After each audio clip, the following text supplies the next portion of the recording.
Salut tout le monde, bienvenue sur le plateau du grand débat du web. Vous avez remarqué, il y a du changement dans l'air. Regardez, tac, le grand débat du web, c'est toujours le même nom, mais c'est plus exactement le même visuel. Tiens, on a changé de logo, je vais le mettre d'habitude, où on le met là quand on fait de la télévision, par là-bas. Et puis on a changé de générique également. Et ce qui change aussi un petit peu, c'est la formule de cette émission hebdomadaire qui vous permet pendant 26 minutes de vous tenir au courant de ce qui se passe chaque semaine dans l'actualité connectée. On aura toujours 3 des habituels chroniqueurs de cette émission qui seront là sur le plateau, plus un invité ponctuel qui viendra nous rejoindre à chaque fois pour parler en deuxième partie de son actualité, de ce qu'il pense également des sujets qui seront discutés. Les 4 invités, on commence par celui qui passera aujourd'hui comme une comète et qui s'en ira ensuite ailleurs. Loïc Lemeur, salut Loïc. Salut Bertrand, Tu vas bien ? je me suis pas si... Oui, je ne fais que passer. Merci d'inaugurer cette nouvelle formule du grand débat du web. On va parler de Leaders, évidemment, qui est la plateforme que tu lances là vraiment maintenant et qui va voir son aboutissement physique à Paris au mois d'avril. Il y aura un 11 et 12 avril. Voilà. Leaders, en fait, c'est la marketplace mondiale des gens talentueux, on va le dire comme ça. C'est les smart people qui recherchent d'autres smart people pour parler dans des événements. C'est un peu l'idée. Pour réussir, mais parler dans les événements, c'est la première chose qu'on fait, oui. Tu vas avoir l'occasion de discuter, je pense, avant des sujets, parce qu'on va pas mal parler des États-Unis également. On n'arrête pas déjà là. On n'arrête pas déjà. Avant l'émission, ça avait déjà commencé. À côté, l'homme de Yogosha, Fabrice Epelboin. Salut Fabrice. Bonjour. Toujours en forme ? Toujours. Bug Bounty, qui marche toujours. Qui marche toujours, du feu de Dieu. Du feu de Dieu. Les gentils à cœur. En face, on a Monsieur Mastermind, Emmanuel Parodi. Salut Emmanuel. Salut. Mastermind, parce que Mind, c'est la newsletter hebdo. Hebdo sur les médias et l'autre FinTech sur les FinTech. Donc, voilà, business intelligence. FinTech sur les FinTech, ça tombe plutôt pas mal. Voilà. C'est assez ciblé. Et puis, l'homme qui est en pleine effervescence, là, Jérémy Ben Moussa. Salut Jérémy. Ça va ? Ça fait des mois qu'il nous parle dans cette émission de l'ITA, L2ITA, Love is in the Air, qui est une application de rencontres un peu différente. Et ça y est, c'est parti. Et ça y est, c'est parti, c'est dans les stores depuis hier, donc ça arrête pas de bouger et je suis en plein dedans. C'est l'anti-Tinder, c'est l'anti-swipe en fait. C'est ça, on joue pas du tout sur le côté quantitatif, on joue sur le côté qualitatif, avec un peu d'intelligence artificielle pour aider les gens à se connaître et à mieux discuter ensemble. 2 sujets pour cette émission, avant de parler de Leaders avec Loïc tout à l'heure. Le ciblage des internautes grâce à Facebook est-il en train de changer le monde ? On va vous expliquer de quoi il retourne, mais là, il se passe quelque chose. Vraiment, parce que le Brexit, parce que l'élection de Trump aurait été largement aidée, largement on ne sait pas, en tout cas aidée potentiellement, par une boîte qui est une boîte anglaise qui s'appelle Cambridge Analytica. On va vous expliquer tout ça, et vous allez voir que tout ce que vous faites sur Facebook peut se retourner contre vous, ou faire en sorte que vous ayez des messages qui vous arrivent de façon très, très ciblée lors des campagnes, et peut-être en France aussi. La Silicon Valley va-t-elle réussir à avoir la peau de Trump ? Ça y est, la guerre est lancée. D'ailleurs, il y a un guerrier autour de cette table, on en parlera tout à l'heure. Et est-ce que la Silicon Valley va se lancer vraiment dans une guerre ouverte contre Trump, ou est-ce que là, pour le coup, c'est juste pour l'instant une manifestation ou des manifestations qui ont lieu contre cette interdiction d'entrée de certains ressortissants sur le sol américain ? On en parlera tout à l'heure. Un petit mot du ciblage des internautes. Qui est capable de me dire ce qu'est Cambridge Analytica ? Je sens que Fabrice Epelboin va être bon sur ce coup-là, je ne sais pas pourquoi. Alors, Cambridge Analytica, c'est une start-up qui a été fondée par un spécialiste de la psychométrie, c'est-à-dire l'art de transformer un caractère psychologique en données mesurables et quantifiables, et donc traitables par algorithme. Avec les Big Five, on appelle ça les Big Five, en fait, les 5 critères. Les 5 critères de la mesure de la psychométrie, et qui, en faisant passer de mémoire 240 millions de questionnaires, arrivent, grâce à la magie de la big data, à faire en sorte qu'à partir de vos likes, à partir de votre profil Facebook, on sache votre orientation sexuelle, votre orientation politique, votre préférence religieuse, enfin, tout et n'importe quoi, y compris des caractères psychologiques bien profonds, ce qui permet par exemple de repérer quelqu'un d'angoissé et de lui... C'est les préférences sexuelles. Ça dépend de tes préférences sexuelles, ça peut. Et ça permet typiquement d'aller adresser un message politique particulièrement ciblé psychologiquement à une personne. Donc si par exemple vous êtes plutôt du genre impulsif et agressif, Trump va vous promettre de tout faire pour que vous puissiez garder votre gun. Alors que si vous êtes plutôt angoissé à l'idée d'être envahi dans votre espace vital, il va vous vendre un mur. Les 5 critères du Big Five, comme je vais les donner, c'est les traits centraux de la personnalité: ouverture d'esprit, perfectionnisme, extraversion, agréabilité. Ça sonne mieux en anglais. Ça sonne mieux en anglais, franchement. Hein. Et puis, neuroticisme. Neuroticisme, c'est le type qui voit du mal partout, enfin, qui est déprimé, en fait. Un peu. Oui, c'est pas évident non plus à traduire en français. Mais grosso modo, ça fait partie d'une technologie qui est clé dans l'élection de Trump et dans le Brexit. Résultat, aujourd'hui, il y a 220 millions de personnes qui sont profilées, à part Cambridge Analytica aux États-Unis, sur leur profil Facebook. 68 likes, c'est ce qu'il faut pour tracer votre portrait, avec un taux d'exactitude à 88% sur l'orientation sexuelle, quand même, 95% sur la couleur de peau. Là, c'est peut-être plus facile parce qu'il y a quand même des photos sur Facebook. Non, sans les photos, juste avec Sans les likes. Ouais, mais enfin, Non, mais c'est important. après, il y a d'autres Après, données aussi avec qui de la- rentrent il y a des data brokers aussi qui vendent beaucoup de data et qui rentrent aussi dans cette machine-là. Ça, c'est Palantir qui Et on va- sait qui si vous êtes va affilié mélanger aux tout. démocrates ou aux républicains à 85%, juste avec 68 likes. C'est quand même assez monstrueux. Tu voulais dire quelque chose, Emmanuel?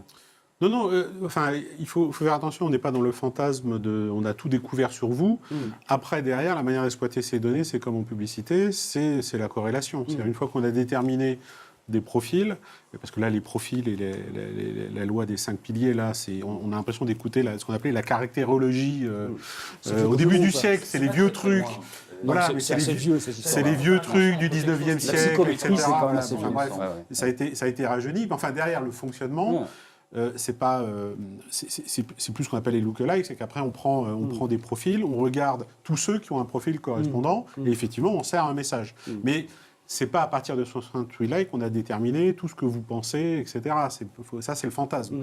Mais effectivement, c'est efficace parce que pour l'élection, ils ont déterminé les goûts culturels, quel type de film vous regardez. Et ensuite, il n'y a plus qu'à aller chercher ceux qui ont ce type de profil ailleurs pour finalement acheter l'équivalent de l'espace publicitaire pour faire passer les messages. Sur Facebook, des posts sponsorisés qu'on appelle les dark posts, puisque la majorité des gens ne les voient pas, et qui sont extrêmement ciblés, jusqu'à 150 000 versions différentes qui partaient à des moments précis. C'était de l'A/B testing en version multigigantesque sur Facebook. Vraiment adressé à des gens très différents d'un bout à l'autre d'une rue, on n'avait pas les mêmes messages, et apparemment ça a joué. Ça aurait joué aussi sur le Brexit, apparemment, puisque la société est anglaise. C'est pour ça que Trump avait balancé un tweet un peu énigmatique lorsqu'il est sorti, qui disait « Vous m'appellerez bientôt Monsieur Brexit ». Et apparemment, c'est quand il a commencé à rencontrer les gens de cette boîte qu'il s'est dit « Oula, je suis en train de reproduire le truc en ciblant très précisément l'affaire, et je vais faire une surprise ». Est-ce qu'on en a parlé aux États-Unis, Loïc, de cette histoire-là, ou pas encore Non, on en parle beaucoup. Enfin, j'ai des amis chez Facebook, des amis dans les différents réseaux sociaux, et ils n'en parlent pas officiellement. Ouais. Mais dans les dîners, on en parle beaucoup. Ouais. Et ils sont très emmerdés. Ouais. Ils sont très, très, très embêtés. Mais Mark Zuckerberg, par exemple, lui qui a dit Par exemple. « Je pense ne pas avoir eu d'activité sur l'élection », puis ensuite, bon, j'ai quand même eu une activité sur l'élection, maintenant c'est clair. Et clairement, Facebook est une arme de guerre pour les politiques, en fait. On disait la Non même chose pendant le printemps arabe. Hein ouais, Bon, oui, non. ça s'est arrêté. En même temps, c'est normal, Facebook est mondial et Facebook a une influence. Facebook a un impact majeur sur les sociétés contemporaines, que ce soit des dictatures, des démocraties. Ça a un impact Il est au majeur. courant de ça majeur. Loïc. Ils sont très préoccupés par le. Je passe pas ma vie avec Mark Zuckerberg. Quand je lui parle, il me répond. C'est déjà pas mal. C'est déjà pas mal. Mais je sais pas, à ce niveau, ils sont très préoccupés. Ouais. Parce que c'est évident que Ah bah l'influence là, est très, très, bon, on va en parler, ça sera le deuxième sujet un petit peu. À quel point ils sont préoccupés, est-ce qu'ils vont se mettre en action? La question, c'est est-ce que ça peut vraiment faire changer l'avis des gens ou est-ce que ça ne fait que conforter les gens qui ont déjà des idées bien arrêtées? Il y a pas mal d'études. C'est pour repérer les gens qui sont en hésitation, en fait. C'est ça l'intérêt. Oui, mais c'est il qu'on y a- repère les gens qui sont entre deux eaux et on sait comment les cibler. En fait. Il y a pas mal d'articles qui ne sont pas forcément des études, mais en tout cas qui parlent de ça et qui expliquent qu'en fait, la plupart des gens qui ont déjà des idées arrêtées vont être très renforcés et donc augmenter leur portée par ce genre de pratiques. Est-ce que quelqu'un qui est démocrate va devenir républicain parce qu'on lui envoie des informations? Non, je sais bien. Ce que je veux dire, c'est que l'influence même de ce genre de choses, je pense que faire du bon ciblage, ça a évidemment une influence sur les gens et sur l'information qu'on peut leur propulser. Je pense que ça ne change pas radicalement une élection. Ça influence juste les bords de ce genre de choses. Je pense que Facebook a un rôle beaucoup plus important, justement sur le printemps arabe, par exemple, où ça avait un rôle central, où ça a permis d'échanger de l'information alors que les réseaux étaient fermés. Enfin bon, tu connais l'histoire beaucoup mieux que moi. Mais c'est le même phénomène auquel tu as assisté aux États-Unis. Ça a permis d'échanger ces fake news alors que les médias officiels ne leur donnaient pas accès à la diffusion. Et heureusement, c'est leur rôle. Mais concrètement, ce que ce micro-ciblage a pu faire, c'est d'une part conforter des électeurs dans leur position, faire basculer les hésitants, et il y en a toujours beaucoup du côté Trump, j'allais dire du côté obscur, et surtout décourager les électeurs de Clinton, en particulier ceux qui au départ étaient plutôt sur Bernie Sanders, de voter. Et on a les mêmes phénomènes à l'œuvre en France en ce moment, pas avec les mêmes technologies derrière, pour l'instant, en tout cas on ne les a pas vus, mais c'est ça les grands enjeux d'une élection démocratique aujourd'hui. C'est essentiellement faire monter l'abstention en montrant aux électeurs, typiquement de Fillon, que Fillon n'est pas celui qui... Alors, passons à la version 2 de cette discussion, qui est le sujet suivant finalement. La Silicon Valley va-t-elle avoir la peau de Trump parce qu'ils se rendent bien compte que leurs armes, leurs outils peuvent être utilisés au profit de Trump. On était en tout cas dans le cas de Facebook apparemment. On a donc aujourd'hui San Francisco, des entreprises de la Silicon Valley, 97 pour être précis, dont les GAFAM, dont Intel, Twitter, Airbnb et Uber, qui sont entrés un petit peu en guerre, notamment juridique. Ils soutiennent la bataille juridique contre le décret anti-immigration de Donald Trump. On a tous entendu parler de ce qui se passait là-bas chez Amazon, en fait. Ça se passe à Seattle, ça se passe dans l'État de Washington au départ. Et ils ont rejoint ça. Tu fais partie de l'histoire un petit peu, Loïc. Enfin, tu suis ça de près. Ils sont vraiment partis dans quelque chose qui est, pour l'instant, circonstanciel, cette loi-là, non ? Pour l'instant, il y a pas. Est-ce qu'il y a une guerre ouverte ou est-ce que c'est vraiment, on résout ce problème-là, puis on verra ensuite ce qui se passe ? Non, avant cette loi, il y a eu toutes les marches, Ouais. avec des mouvements jamais vus. Mais ça, c'était populaire, c'était pas nécessairement des gens de la Silicon Valley. Là. Il y avait des femmes. C'était toutes les États-Unis, oui. Ouais. Oui. Là, c'est pas uniquement Silicon Valley non plus, mais c'est très Silicon Valley parce que tous les founders sont des immigrés, tous. Oui, et les patrons de grandes boîtes, Satya chez Microsoft et d'autres. Donc il y a une vraie rébellion qui est en train de s'organiser. Mais ce que tu disais, la première chose à voir, c'est que ce sont les outils inventés par ces gens de la Silicon Valley qui se retournent contre eux, Ça, c'est clair. dans une surprise totale. Ah non, franchement. Comme les politiques français. Total. C'est exactement la même chose. Ils n'avaient pas imaginé qu'on puisse... Non. Mais non. Non, moi j'étais en contact avec certains comme Reid Hoffman, le créateur de LinkedIn. Ces gens-là étaient sûrs qu'il allait la gagner presque au dernier moment où là, ils étaient en campagne, ils ont fait un peu. Moi je dirais que je vais me mettre j'ai pas de passeport américain, mais j'ai une green card et je soutiens, j'aide. pour l'instant. Pour l'instant. C'est pas mal. Pendant qu'on parle, tu sais qu'il se passe des choses. Alors où on parle, Je rentre vendredi, je te dirai si ça passe ou pas. Mais bref, la première chose, c'est une surprise totale que des outils ont été utilisés. Ils sont abasourdis, en fait. Ouais. Et ensuite, ce qui est très intéressant, je trouve, c'est... dis-moi ce que tu en penses, mais je trouve que Trump agit comme une start-up. C'est-à-dire que si tu regardes Uber, ils ont fichu la pagaille partout, ils sont illégaux la plupart du temps, ils se sont mis à dos tout le monde, et très très vite. Et ensuite, il y avait un mur derrière Travis avec tous les attaques. C'est la même chose, là, il se fait attaquer par tout le monde, il prend le sujet le plus médiatique, l'immigration, sur lequel il est sûr qu'il va avoir tous les médias, parce que c'est là que c'est là que ça fait mal. Et c'est vraiment incroyable, il fonctionne comme une start-up, il est impressionnant, c'est un maître, même si on n'est pas d'accord, bien sûr, mais sa manière d'utiliser Twitter, aucun président... Alors, la question, Loïc, aujourd'hui, c'est est-ce que c'est ces gens-là, comme disait la chanson de Brel, c'est 97 firmes, le discours aujourd'hui, c'est il faut qu'ils dégagent Non, mais ils attaquent. assez rapidement, parce que sinon on va être vraiment mal. Oui, mais ils ne peuvent pas difficile, dégager. C'est l'impeachment, c'est très difficile. Il y a une puissance de feu, c'est-à-dire que si les armes sont utilisées contre eux d'une certaine façon, ils ont une puissance de feu Oui, sauf ensemble. qu'il est élu, enfin, il est président, on n'est pas en campagne. C'est une démocratie, malgré tout. C'est pas comme ici. Donc toi, tu penses que de toute façon, Écoute, la Silicon Valley va agir au coup par coup selon D'un point de vue ses... politique, je pense qu'ils sont un ses peu intérêts, coincés entre parce guillemets. que la tentation de buter est forcément très forte chez beaucoup de gens. Le problème, c'est que ça générait très vraisemblablement une guerre civile. Il faut quand même bien voir qu'il a été élu par les campagnes américaines et par des gens armés. Donc, si jamais il y a un conflit intérieur aux États-Unis, ça peut aller très très loin. Écoute, moi je vais te dire, j'ai écrit un post, j'ai écrit le même post sur Medium, qui a tendance plutôt démocrate, parce que c'est Evan Williams, Twitter, et sur LinkedIn. Et le post, je l'ai partagé sur Facebook. Et donc, c'est très, très intéressant de voir que tout ce que j'ai mis sur Medium et sur Facebook, j'ai que des likes. Bon, j'ai posté un post anti-Trump, parce que ça m'a tellement énervé quand ils ont parlé de fermer les frontières, ou presque, que Et le même post sur LinkedIn, j'ai eu 600 insultes. Donc, je suis tombé sur un nest de Trump, donc un nid, pardon, Trumpiste. Tu avais relayé dans le newsletter une mailing list, un machin qui fait que... Mais alors, il faut voir ce qu'il y a écrit. Hein. Les types, c'est rentre chez toi dans ton pays parce que tu nous piques notre job. J'ai payé beaucoup d'impôts dans le pays en question et j'ai créé des jobs. Et ensuite, rentre en France et puis, s'il te plaît, fais-toi écraser par un camion conduit par un réfugié. Putain. Non, mais justement, j'allais le dire, et c'est un parfait exemple. Il y a un truc qui m'inquiète sur la question de l'immigration et la rébellion, on va dire, des GAFA, qui est parfaitement expliquée, etc., c'est qu'en même temps, si on se met dans la peau de quelqu'un qui a voté Trump, peu importe les raisons, il est contre l'immigration, et il dit exactement ça, c'est-à-dire Loïc Lemer vient piquer... Indépendant de savoir si Loïc est incompétent ou personne d'autre peut faire son boulot, la question c'est rentre chez toi. Ce qu'on est en train de dire et de faire toutes les GAFA, c'est de dire oui, effectivement, parce qu'on se rebelle sur l'argument que ça va affecter nos conducteurs de taxi, ça c'est Uber, il l'a dit, mes conducteurs de taxi sont tous des immigrés. La moitié de mes employés, ou un bon tiers en tout cas des développeurs, sont des étrangers.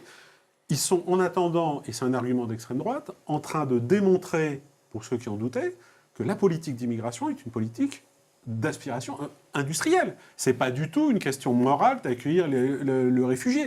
C'est une question industrielle. Et ils sont en train de faire cette démonstration-là. Autant ils auront l'accord, la preuve de tout le public urbain, etc. Enfin, nous, concrètement, voilà, mais ils ne vont pas convaincre, et c'est toute la question. C'est toute la question. Le public qui a fait un choix, a priori, alors majoritaire ou peu, des campagnes, en tout cas hors des grandes agglomérations américaines, ce qui veut dire que, moi là, je ne sais pas, la rébellion dite des GAFA, c'est une rébellion industrielle. Et l'autre problème des GAFA, c'est qu'ils dépendent... Oui, prends Musk par exemple, SpaceX, etc., c'est son argent perso, mais ça dépend à 80% des aides de l'État. C'est-à-dire qu'ils sont tenus. Ils sont tenus. Bon, t'as en face l'homme qui murmurait à l'oreille d'Elon Musk. C'est le seul qui reste dans le... Non, j'ai tweeté. Non, mais ça a marché, mais on en a tellement parlé, c'était un gag, Loïc. Il y a Oracle, HP, IBM et Tesla qui sont les grandes boîtes qui soutiennent officiellement Trump, enfin qui en tout cas font semblant de ne pas être contre. T'as quand même une réalité qui est que la Silicon Valley, aussi bien que New York, c'est des vrais melting pots aux États-Unis. Moi, j'ai vécu dans les deux et j'ai voyagé un peu entre les deux. Et ce que tu vois entre les deux côtes, c'est pas tout à fait la même chose. Quand tu vois Los Angeles, quand tu vois la Silicon Valley ou que tu vois New York, c'est un melting pot, c'est des villes qui ont été construites comme ça. Quand tu vas dans le Texas, tu vois un peu autre chose. Quand tu vas visiter un ranch dans le Texas et que tu parles avec les Amerlocs qui sont là-bas avec leurs flingues et leurs trucs, non mais je veux pas dénigrer qui que ce soit, c'est juste que tu vois un autre visage de l'Amérique que tu vois pas quand tu t'habites à New York. Bon là on s'est un peu éloigné de la... On a bien vu le visage. Oui, non mais ça vous l'avez bien vu. Justement, il est arrivé bien fort là. La question c'est est-ce que les gens de la Silicon Valley, aussi bien que certains de New York, sont pas un peu déconnectés de la réalité? Je comprends tout à fait je comprends tout à fait leur envie. Il y a Carlos Diaz qu'on connaît tous qui avait fait un post alors avant l'élection de Trump sur ça, sur le fait qu'ils étaient déconnectés de la réalité, qu'ils avaient des ambitions qui n'étaient pas du tout celles du monsieur moyen. Et je suis assez d'accord avec ça. Même si je soutiens à mort ce que font les GAFA et que ça me semble être une très bonne idée d'aller se battre contre Trump, même s'il a été élu démocratiquement, ok. Derrière ça, je suis pas sûr qu'ils aient une vraie si la bataille continue, on verra déjà si cette première bataille est gagnée et on verra si c'est une guerre. Il y a une chose qu'on n'a pas, deux choses qui se disent pas mais qui sont en train de se produire. La première, c'est qu'il n'y a pas que des lettres, c'est des avocats et ces boîtes ont quand même des budgets considérables et ils sont en train de chercher. D'ailleurs, tu le vois sur l'immigration, c'est déjà, il a été en quelques jours, il est repoussé.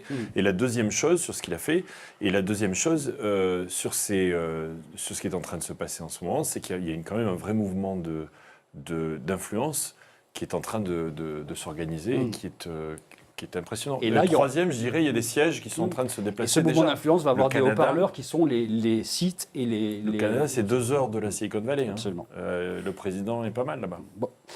Allez Loïc, puisque tu as la parole, on parle de Leaders. Leaders, donc c'est la marketplace des speakers talentueux. L'idée en fait de Leaders, c'est de prendre ton carnet d'adresses, celui que tu as dans ce téléphone, finalement, globalement, et d'en faire du business. Parce que tu as le plus beau carnet d'adresses qu'on puisse imaginer, avec depuis combien de temps? 10 ans maintenant à San Francisco, c'est ça? J'exagère un peu, ça fait 10 ans que je suis dans la Silicon Valley, et en fait, moi j'ai essayé de réfléchir à ce qu'était ma passion depuis que je suis sorti de l'école. Et c'est de trouver des nouveaux talents dans la technologie et de les aider à réussir. Et c'est ça, Leader. On va les aider à avoir de l'influence, à lever des fonds. Mais la première chose très concrète, c'est de les aider à parler dans des conférences. Donc, au lieu de faire le web comme je l'ai fait pendant 12 ans, j'aide 25 événements maintenant dans le monde. Par exemple, on a une session à South by Southwest sur les bots, c'est 1000 personnes dans la salle. Ils m'ont donné les clés, vas-y, fais ce que tu veux, parce qu'ils nous font confiance sur le contenu. Donc j'ai créé une base avec les 1500, en effet, pour lesquels je mettrai les yeux fermés sur scène, ils sont extraordinaires. Et on va pouvoir les booker un peu comme Uber. C'est-à-dire que tu vas dire, moi je suis vie économiste, j'ai un événement à New York sur l'intelligence artificielle. qui est-ce que je peux faire? Donc, tu as un shopping cart comme sur Amazon, tu fais ton shopping, c'est des gens. Et alors, ça ira de qui? De Marjolaine Grandin pour une start-up française à Barack Obama? Alors, c'est pas moi qui décide. Moi, j'ai mis les miens, donc j'en ai mis 1500. On les a tous, on a des vidéos, on a fait un très très gros boulot de curation. Et ensuite, on va avoir un réseau de curateurs, justement, j'espère quelques centaines, un peu partout dans le monde, qui vont eux-mêmes recommander des gens. Donc, on va passer de 1500 à 10, 20 000. Et puis après, l'idée, c'est que ce soit entièrement ouvert. Je veux surtout pas être élitiste, surtout pas... je déteste ces trucs-là, mais il faut commencer par la qualité.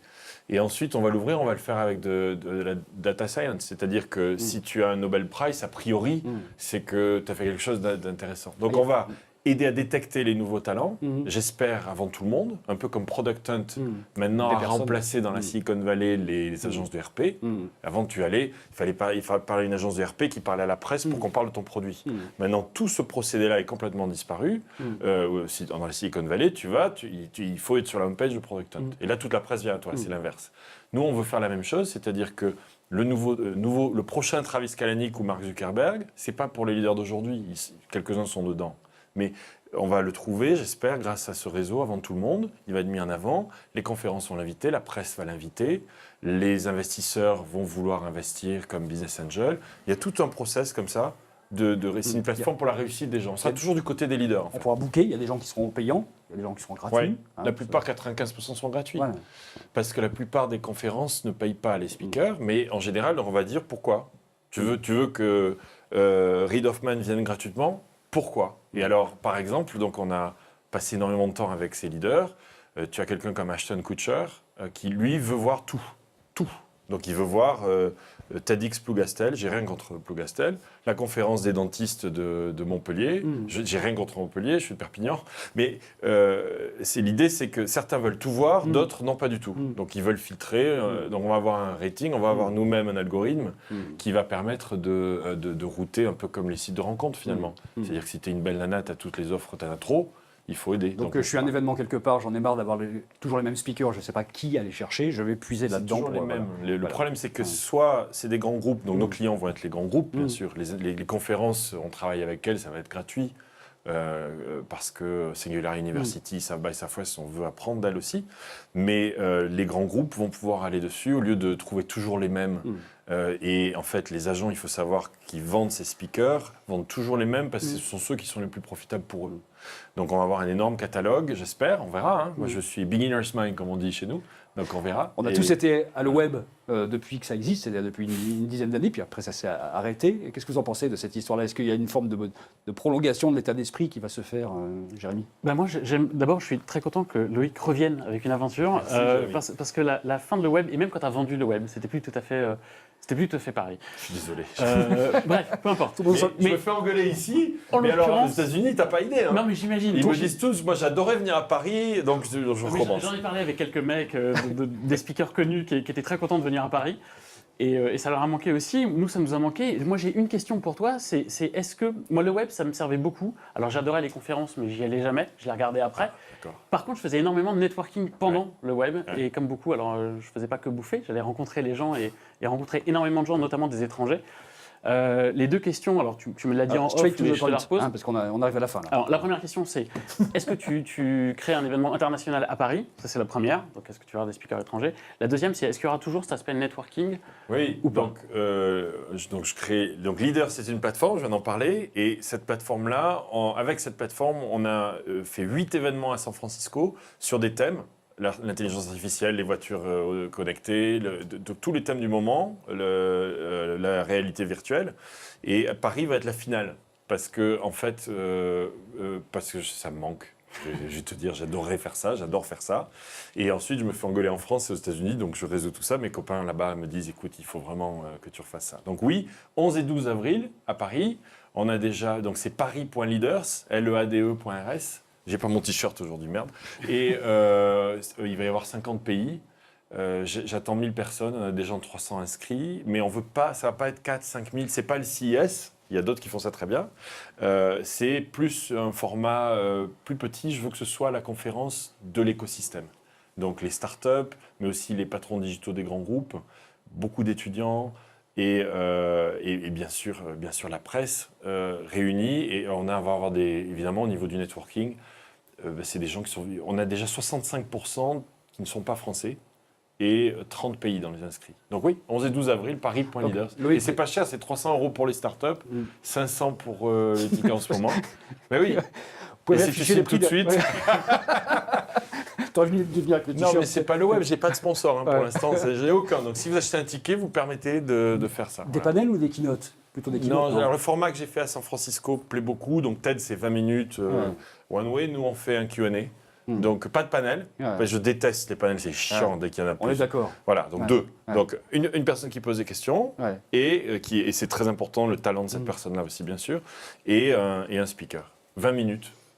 Voilà. Mais Ça va se piler. Quoi. Et la signature, c'est un nouveau talent. Donc Ouais. arrêtez de me dire c'est qui la plus grande star cette année, ça m'énervait. Ça, là, c'est tout pour découvrir les nouveaux. Et 2, ce que je veux, c'est que chaque personne qui parte, ça s'est passé à San Francisco, dise waouh, le contenu. Il n'y a pas de sponsor sur scène. Il n'y en a pas d'ailleurs des sponsors. Il y en aura, mais là, il n'y en a pas. Et je peux faire sans sponsor. Il y aura juste des pizzas pour manger. 11 et 12 avril, merci Loïc d'être passé dans cette émission, d'avoir essuyé les plâtres de cette nouvelle version du Grand Débat du Web. Merci aux habituels qui ont leur ronde serviette, Fabrice, Jérémy et Emmanuel. On se retrouve la semaine prochaine pour de nouvelles aventures. Salut à tous et n'oubliez pas de partager #LGDW. Salut.